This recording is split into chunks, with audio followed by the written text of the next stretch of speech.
Bom dia, Edson, para você também. O Edson já falou aqui que está bem, está ótimo. E a gente vai Tudo fazer o quê? bem. A gente vai fazer mais uma discussão bem legal para o pessoal discutir com a gente, não é não, Edson? Isso aí, de preferência, sem confundir ninguém, hein? Mas aí fica difícil. Como é que a gente fala de filosofia sem confundir? Tem que confundir, tem que botar a maquininha para pensar. Pois é. Vamos botar esses tico e teco aí. Meu tico e teco já está fervendo aqui, ó. Olha, eu quero lembrar, não é, que o Edson, ele toca um instrumento. Gente, é sensacional ouvir. Eu já gosto. Sendo honesta, eu não estou mentindo, estou falando ao vivo em cores aqui, uma verdade. Eu já gosto muito de instrumento de sopro. Né? O de sopro e os de corda são os que eu mais gosto. Mas o de sopro, eu acho ele fascinante. Eu acho ele fascinante por causa do fôlego, por causa do som. Né? É uma série de coisas aí que fazem muita diferença. Eu acho requintado. Né? E Requintado. o saxofone, especialmente o sax, né? Ele tem uma proximidade muito grande com a voz humana, né? Aí já é a Além, paixão do Edson. além da E é o história, sax.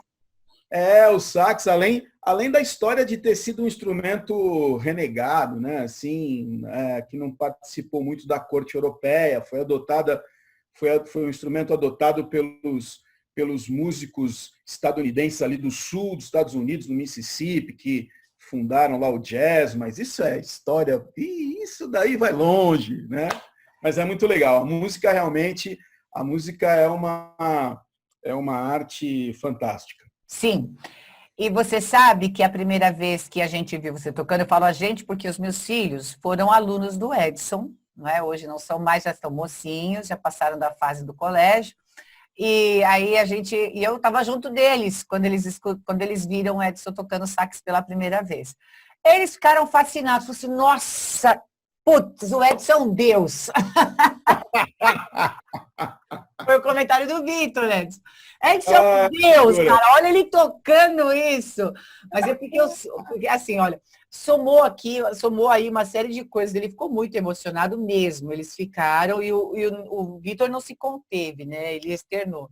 Porque aí o Murilo foi na dele e falou, não, é um deus mesmo, né?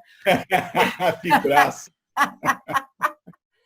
Mas é porque quando a gente vê uma pessoa fazendo uma coisa que é um pouco diferente das outras, a gente já tem a nossa atenção tomada. Então, eles estavam acostumados a ver o Edson falando de filosofia, Sócrates, Platão, papapá, não é?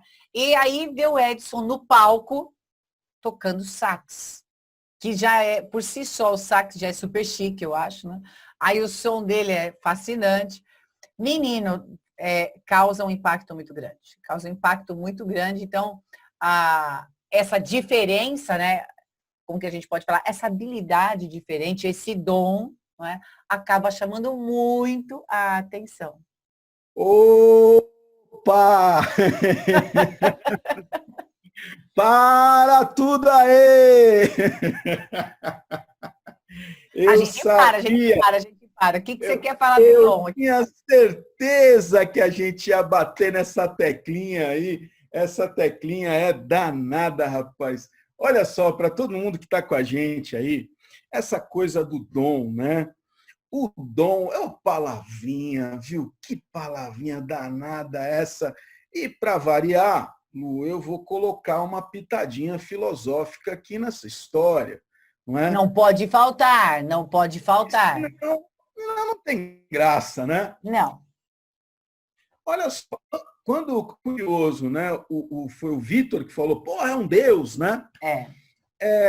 É muito comum a gente vincular a pessoa que executa um instrumento musical e que, não que eu toque bem, mas que toque, né?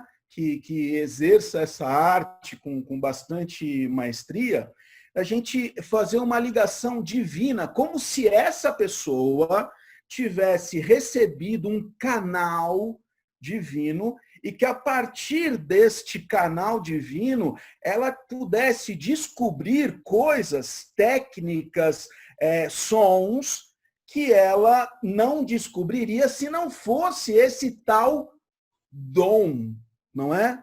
Isso é muito perigoso, Lu, extremamente perigoso. Por quê?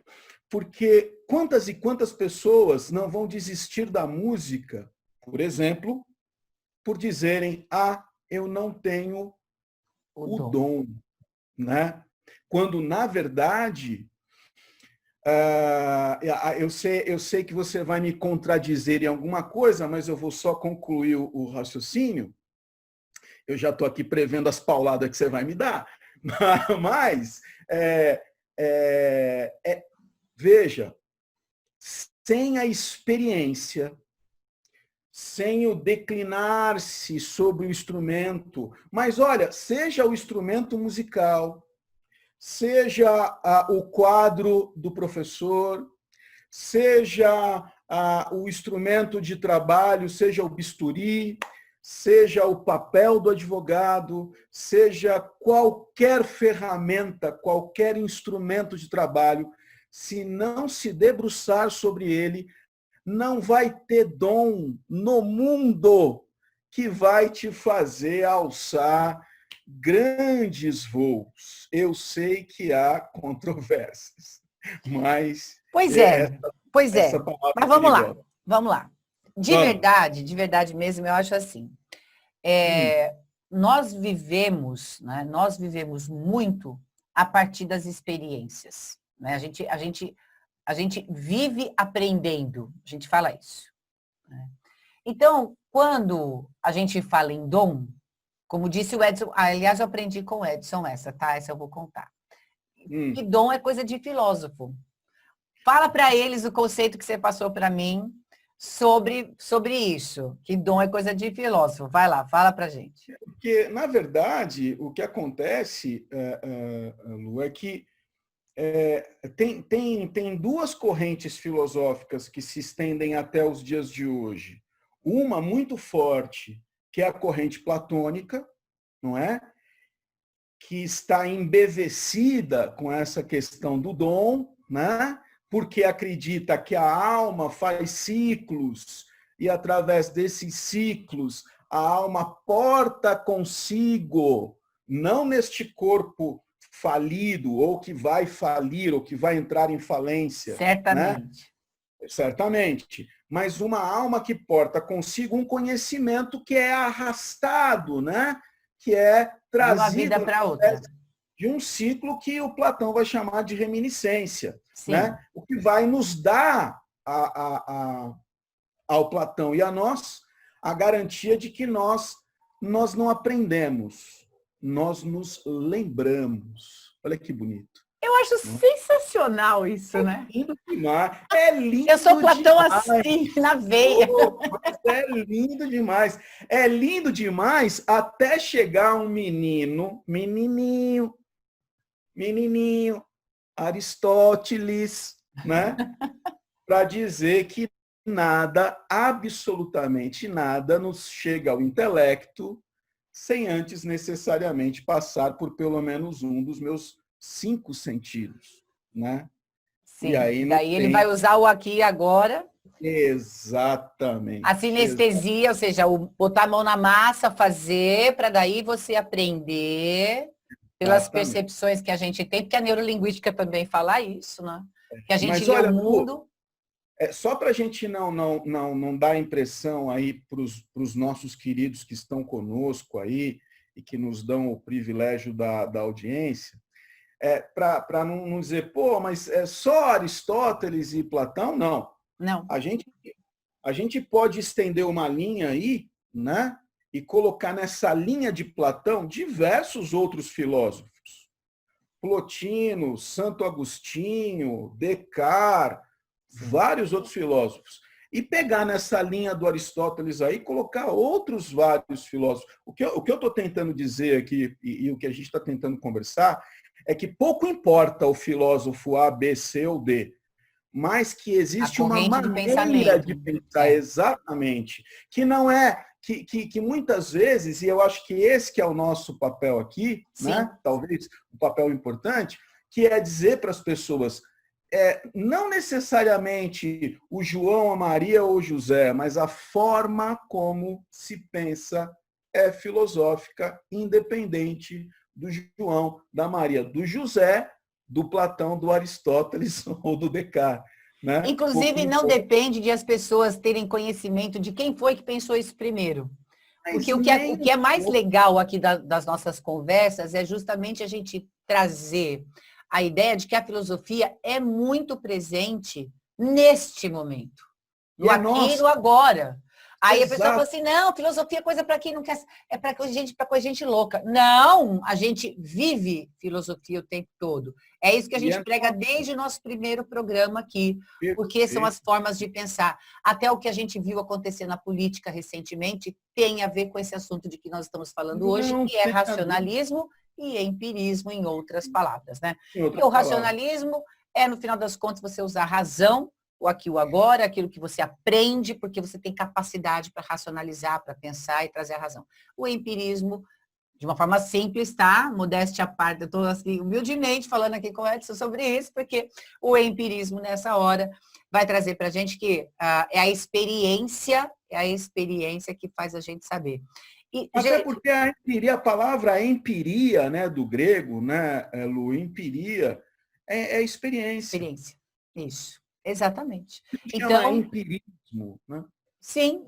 No final das contas, todos nós passamos pelas duas linhas aqui, não é? De pensar e de agir. Vamos entender que o comportamento está muito comprometido com isso aqui. Porque tudo que a gente pensa, a gente transforma em comportamento.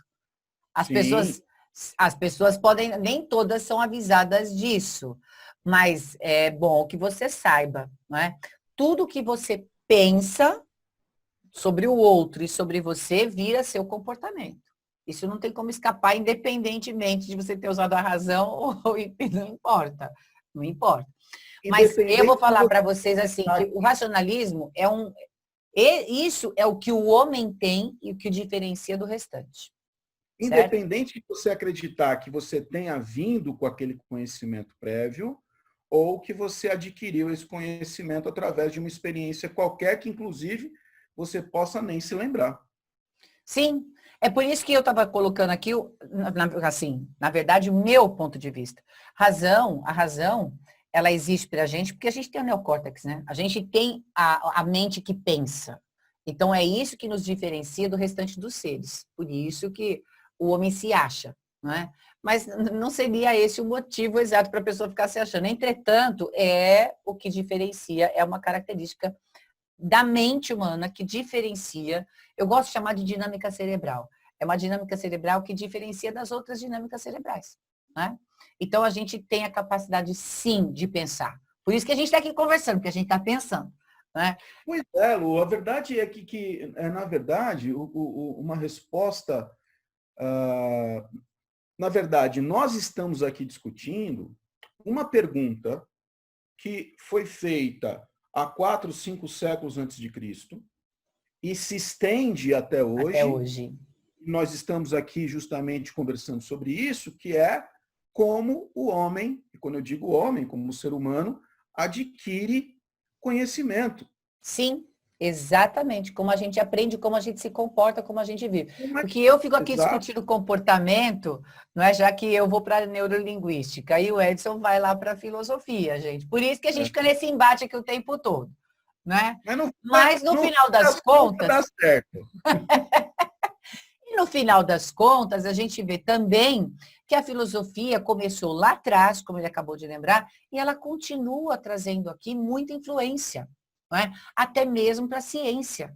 Porque, por isso que eu insisto, que eu estou falando aqui de neurolinguística, mas é a ciência envolvida naquilo, ou melhor dizendo, é a filosofia envolvida na ciência hoje, porque elas estão se complementando, que eu acho isso muito legal de a gente ter consciência. Porque a gente vê que o homem, ele discute há quanto tempo, né? Se a ciência pode se unir à religião ou não. Eu diria, E muitos acham que não. Ciência é uma coisa, religião é outra. Eu vou até um pouco além. Tira a religião da frente e põe a espiritualidade. Se você pensar, Quanto tempo, mas muito tempo que o homem vem discutindo que ciência, discutindo isso mesmo, que ciência e espiritualidade não se encaixam. Eu já penso exatamente o contrário. Se eles se unissem, nós teríamos, assim, muitas descobertas aí que nos ajudariam muito, tanto no campo da ciência quanto no campo da espiritualidade, porque são áreas afins. Porque Muitos nós temos as pensadores. duas coisas, não temos? Nós temos E a matéria, sim. certo? E a gente tem o espírito, então não tem como. E é por isso que eu concordo tanto com Platão. A gente pode até chamar dom, mas o nome também, eu nem vou discutir.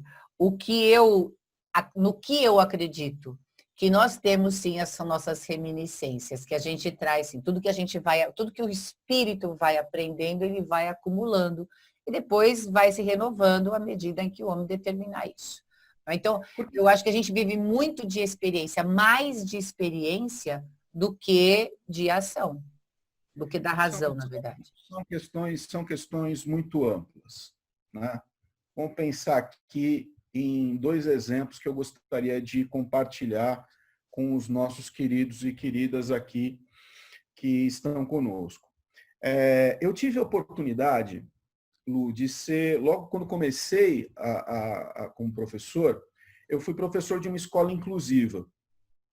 E a escola tinha surdos. Tinha o quê? Né? Surdos. Ah. Eu dava aula para alunos surdos. Né? E eu, como professor de filosofia, diante daquela situação, me veio Aristóteles na cabeça imediatamente, ou melhor, vamos esquecer o Aristóteles, me veio o empirismo imediatamente na cabeça, né? Porque eu tinha diante de mim uma pessoa que não possui um dos sentidos, não é? Sim. Portanto, não possui uma determinada experiência e a partir do momento que não possui essa experiência, e me refiro em especial aos meus alunos que tinham surdez profunda desde nascença, né? O mundo para ele é apreendido de uma forma diferente. Sim, né? sim, não tenha dúvida. Então, com a ausência da experiência da audição, ele vai aprender o mundo. Ele vai aprender. Ele vai encontrar uma saída, né? Ou seja, um código, ou seja, alguma coisa. Eu lembro que eles não queriam falar o meu nome, né? Edson. Então, eles fizeram um sinal para mim, que era o óculos. Eles falavam assim, óculos, e balançavam a mão. Esse aqui é o sinal de filosofia. Aí eles pegavam no óculos e balançavam a mão. E esse era para dizer, esse era o meu sinal, né? Então, veja, eles encontram uma saída, há uma saída para isso. Então, estamos aqui no campo da experiência, né? Sem uma determinada experiência, apreende-se o mundo de uma forma diferente. Aí, Lu, eu acho que você já deve ter tido essa experiência também, e aí vem o racionalismo chutando a porta, quebrando tudo, né? Parecendo um elefante numa loja de cristal, né? Balançando para cá, quebrando tudo. Que quando você, por exemplo, assiste uma criança de 5, 6 anos, sentada ao piano, tocando Bach. Pois aí você se pergunta, parem o mundo, para que eu quero descer. Como é que essa criança, com 6 anos, 7 anos de idade, está ali no piano tocando Bach, por exemplo? Né? Pois é. Então, é aí que eu falo, né? Que dois universos nós temos. Nós temos o universo daquele que lhe falta uma experiência, uma percepção, e ele encontra uma forma.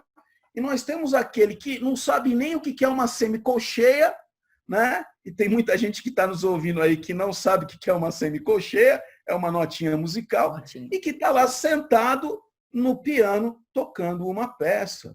Então, essa relação, essa palavra, essa forma, essa indagação, como o homem adquire conhecimento, essa dúvida é viva até hoje e paira nestas duas esteiras que nós estamos conversando aqui, que é o empirismo e o racionalismo. Pois é. Eu vou fazer uma pergunta para você agora. Se é dinheiro, eu não tenho, nem adianta perguntar. Não, isso aí não é solução mesmo.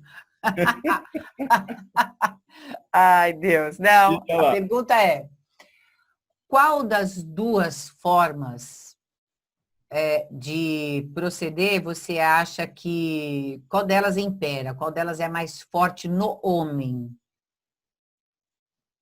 O empirismo. Pois é, eu também. Eu acho, inclusive, que a gente vive mais empiricamente do que racionalmente. Talvez até pelo processo de evolução do homem. Porque a gente ainda usa muito pouco do cérebro racional. Muito pouco, porque ele é gigantesco, né? E a gente ainda usa muito da parte que não é racional. Estou falando fisiologicamente falando, né? Estou falando da parte humana, do corpo humano mesmo. A gente ainda usa muito pouco do neocórtex. Quando você fala sobre a neurociência, quando você fala sobre todas essas relações, são relações que não são advindas de um mundo etéreo qualquer. Não. São relações científicas. Sim. E se são científicas, são testadas, experimentadas, experienciadas. Isso aí. Né? Agora, posso falar uma coisa? Pode, claro. Quando Platão fala que a alma carrega conhecimento, é bonito demais. Eu acho sensacional, sensacional. O Edson, olha, é o que eu estava falando para você. Pelo processo de evolução do homem, a gente ainda tem muito a evoluir. Por isso que eu disse que a gente ainda usa muito pouco da parte cerebral que é voltada para o racionalismo, que é de onde se tira o QI, etc.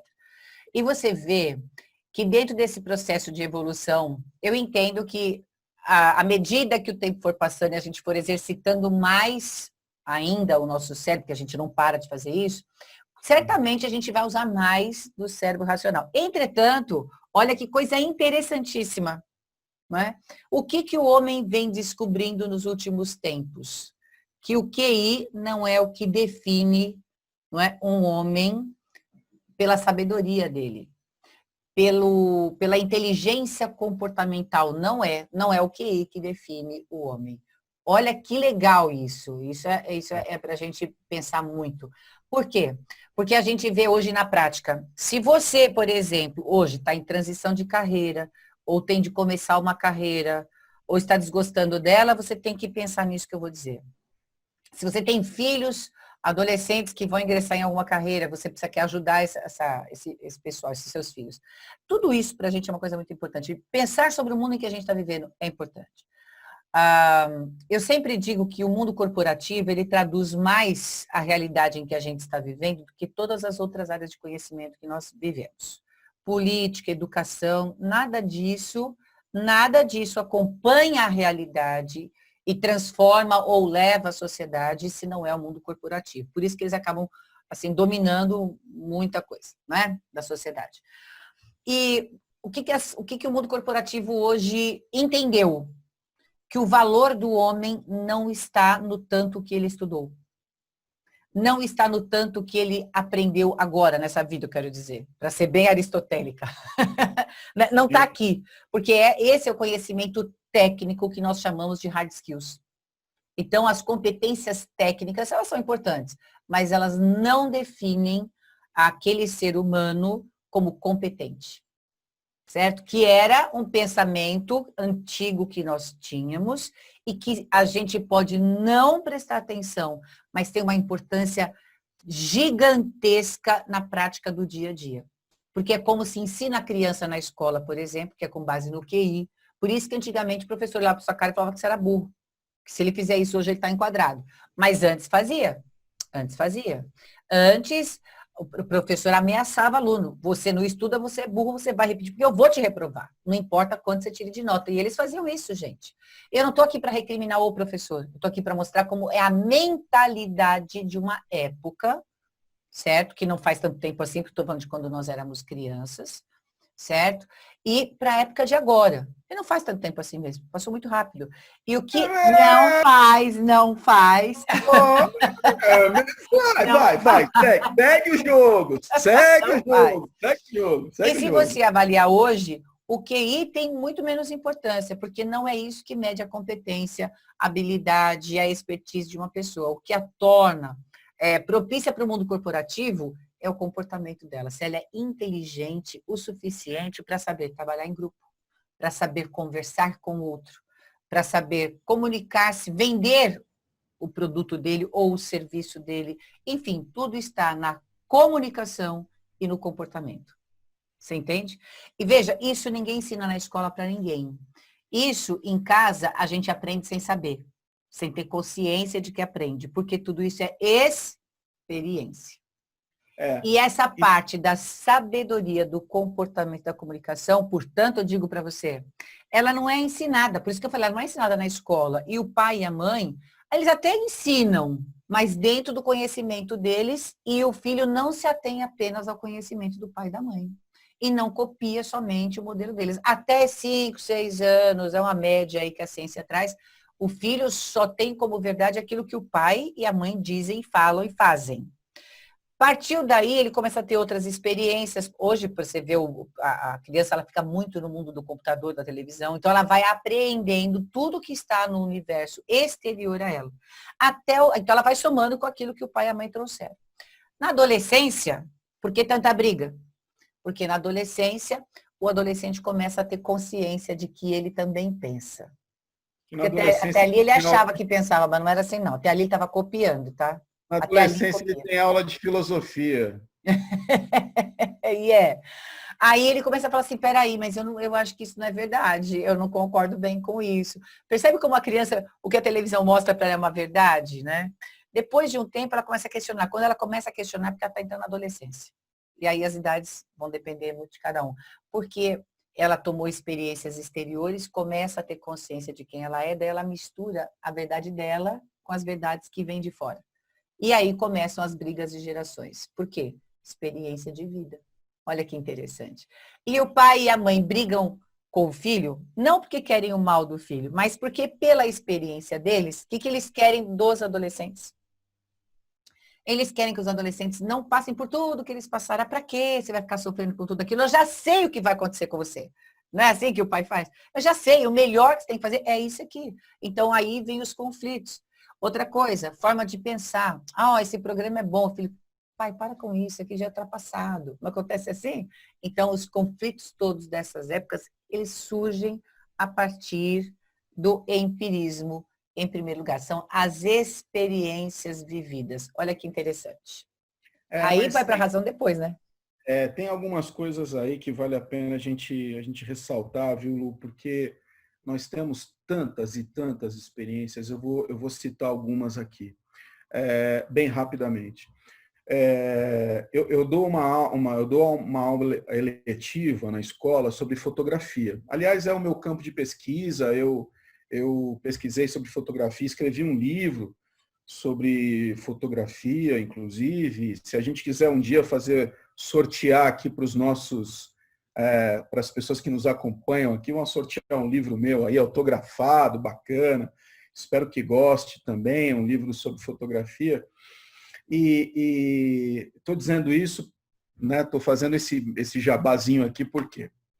Porque, geralmente, quando eu começo com as aulas sobre fotografia, os alunos vêm para mim e me perguntam: que câmera eu compro? Que lente eu compro? Que filtro eu uso? Que software eu vou usar para edição? Bababá, né? E aí eu falo para eles assim: qualquer um. Mas como qualquer um? Qualquer câmera, qualquer lente? Eu falo assim, qualquer um, porque você está esquecendo do elemento principal da fotografia, o mais importante da fotografia, que é o olhar. Se não tiver Sim, o olhar, sim, não tem fotografia, né? sim. Então, veja, é tão louco isso, Lu, que depois, imediatamente depois dessa fala, eu projeto fotos de um fotógrafo cego, um Essa é esloveno, sensacional, hein, Edson? um esloveno chamado Ivan Bavkar. Ivan Bavkar já esteve aqui no Brasil algumas vezes e ele é cego e é fotógrafo. E nós não temos só um caso, o caso dele não, estou citando o caso dele, mas existem outros, existem programas de fotografia para cegos. Tem gente que acompanha no centro da cidade de São Paulo, faz passeio de fotografia para cegos. Então, veja, eu tenho muito cuidado quando a gente fala sobre dom, que está no campo do racionalismo e o empirismo, para que a pessoa, mais uma vez, clamando aqui por o equilíbrio, né? Quantas e quantas pessoas, em especial na música, eu vi desistirem da música usando a muleta do eu não tenho o dom, né? Então, você falou, poxa, mas se tiver numa transição de carreira, se tiver fazendo, porra, acredita no seu talento, cara. Sabe? Acredita no que você faz, acredita no seu talento. Se você fotografa, faça uma boa foto, porque o melhor é o olhar. É lógico que vai ter o equipamento X, Y, Z que vai te facilitar as coisas. É lógico que o instrumento mais bem afinado, mais bem construído, vai te facilitar as coisas, né? Aí entra o campo empírico, entra o campo Isso, da a experiência, experiência. não Por é? isso que por isso que nós somos aqui adeptos do empirismo. Não que o racionalismo possa ser relegado, né? Ele não pode ficar de lado. Mas que o Exato. empirismo vem para fazer a diferença, vem. Né? Quando a gente. Aí é um convite, né? Aí fica um convite para uma leitura de Platão, né? Que é uma leitura deliciosa, o que ele deposita, o que ele coloca na alma, né? A capacidade que a alma possui de carregar conhecimento, né? Lu é Lu porque tem uma alma que fez ciclos e mais ciclos e mais ciclos e está aqui hoje falando sobre neurociência, sobre português, sobre literatura, enfim, e tantas outras habilidades que você tem, né? Então, isso pode extrapolar a experiência, pode ir além. A verdade é que esse universo é fantástico de como é que o homem adquire conhecimento, é uma coisa muito incrível e é assunto para mais de metro. Ele é. Só que isso mexe muito com a gente. Tanto mexe com a gente que você falou da criança tocando piano, que nunca foi para uma escola de música. E 5, 6 anos vai lá e toca um piano. Vai. Um exemplo, né? Porque existem muitas coisas que assustam a gente. Fala assim, de onde vem isso? Fala, faz cálculo, tem várias habilidades que a criança Muitas, desperta. Assim, uai, da onde vem isso aí? muitas. E isso choca as pessoas de modo geral, impacta, porque é o diferente. Mas é porque eu entendo que todos nós trazemos esses conhecimentos diferentes. A gente traz. Por isso que a gente tem maneiras de se comportar diferentes. Por isso que por exemplo, nasce para mandar. O outro nasce para obedecer. O outro nasce para sofrer. Tem aquele que nasce para sofrer. Não é quem nunca ouviu no desenho o Hart falando, ó Deus, ó céus, ó vida. Ele nasce para sofrer. E tem aquele que nasce para fazer tudo de forma bem devagar, porque tem que ser só no tempo dele. Isso aí varia de pessoa para pessoa, porque de verdade isso daí é dele, não é assim que a gente fala? Então, Platão pode chamar de dom, mas eu chamo tudo isso assim, ó, de experiências pelas quais os espíritos passaram. É assim que aí eu estou dando meu olhar mesmo, né? Eu não posso discutir com um filósofo, mas o meu olhar. Eu vou Mas o fazer meu olhar. vou fazer um clamor aqui, eu vou fazer um clamor aqui as pessoas que nos acompanham desde o primeiro programa. No primeiro programa, esta mulher que está aqui diante de mim, mulher, me perguntou o seguinte: mas por que filosofia? Né? Porque nós passamos a explicar fenômenos que antes eram explicados apenas por Deus. Lembra disso? Sim, sim. Lembra disso? Sim. Você não lembra disso? Sim, pois lógico. Aí vem a criança lá, 5 aninhos de idade, não consegue colocar nem o pé no chão, no banquinho do piano, e estraçalha no piano. Quem é? É Deus. É Deus. É Deus, opa.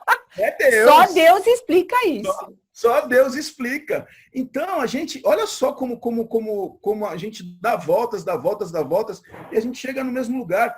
É Sim. muito difícil quando nós queremos explicar um fenômeno específico, e um destes fenômenos específicos é como o homem adquire conhecimento. Olha a Lu aí falando, mas eu acho que aí já é uma alma. Uai, mas e não continua sendo Deus? Pode ser. Eu vejo assim. Eu vejo que isso é Deus. É o Deus que está em nós, né? Por isso que nós somos feitos a centelha divina. Mas olha que legal, mas olha que legal isso. Olha que legal isso. Quando se encerra qualquer possibilidade. Isso é muito bonito. Eu acho que é isso que mantém. Lu, pelo amor de Deus. Pelo amor de Deus. Nós já fomos para a Lua, nós clonamos, nós fizemos misérias com a ciência. E a religião pulsando como nunca. Por quê?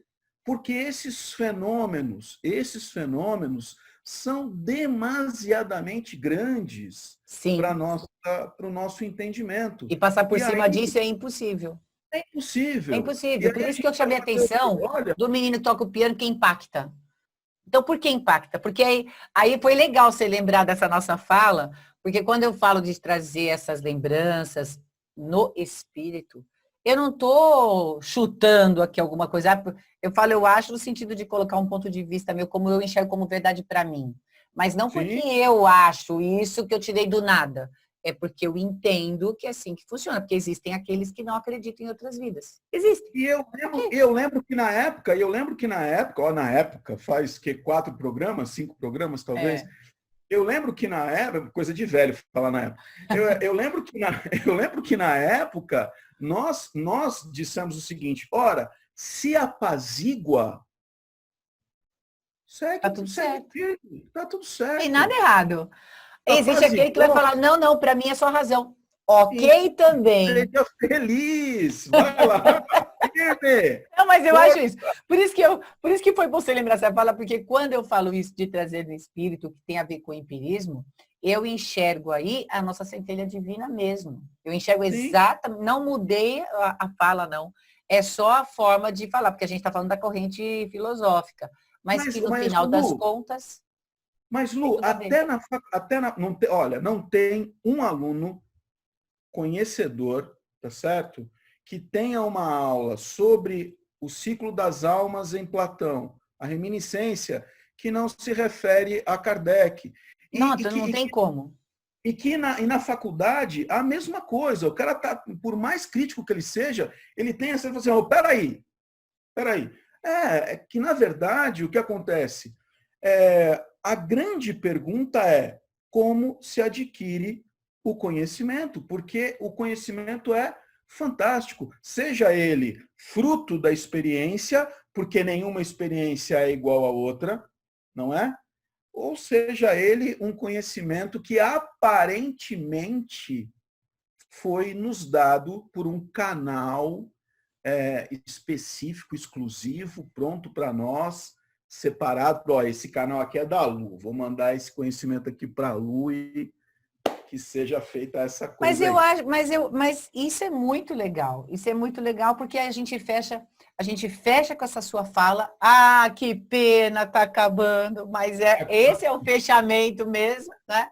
Mas esse é o fechamento que vale, como o homem aprende, não tenha dúvida, né? Mas Eu queria deixar a minha parcela aí do fechamento, que é avaliar o quanto é importante essa mudança de mentalidade atual, porque eu falei do corporativo, né? Mas nem eu só dei o exemplo prático no final das contas, porque nem tanto ao mar, nem tanto à terra. É o homem que está descobrindo que o que diferencia, né, os homens mais sábios dos outros é a sua forma de comportamento e de comunicação. Isso é muito importante de a gente pensar. Porque pode ser que mais para frente tudo mude de novo. Mas eu entendo que, a partir do momento que eu não julgo ninguém pelo QI dele, que é matemática, extremamente racional, e se esquece de toda a outra composição do homem, que, usando as palavras do Edson, é a parte mais bela, porque é mesmo, né? E não deixando essa parte mais importante de lado, e entendendo que a sociedade hoje, de modo geral, vislumbra isso, e por isso ninguém mais pode falar como você é burro, porque não existe isso, não existe isso. São Não, competências diferentes e o que faz a diferença hoje no mundo não é o QI, não. Você pode ter um QI super baixo e o cara é maravilhoso. Como você explica isso? Sim, e não querendo tomar mais tempo, mas lembrando apenas que grandes países, né, que foram, algum tempo atrás, tecnicistas, né, que formavam apertadores de botões, sim, hoje estão voltando os olhos para a questão humanística, né? Porque houve um desequilíbrio, não dá só para apertar botão, como também não dá só para fazer miçanga. Como exatamente, exatamente. O pessoal fala de humanas, né? Vou vender minha arte na praia. Vou vender. Não dá só para fazer miçanga, mas também não dá só para apertar botão. Então, tem esse exemplo, né? Países que hoje lideram mercados, né? A gente teve aqui a fase do colégio técnico. Sim, sim, exatamente. Né? Arte para quê? Isso tudo tem uma relação. É a linha filosófica, no final das contas. Exatamente. É isso aí, minha gente. Infelizmente, a gente encerrou. Até quando eu estou esquentando, acaba. É isso aí. Um abraço para todo mundo. Tchau, tchau para todo mundo. Boa semana. Bom tudo para todo mundo.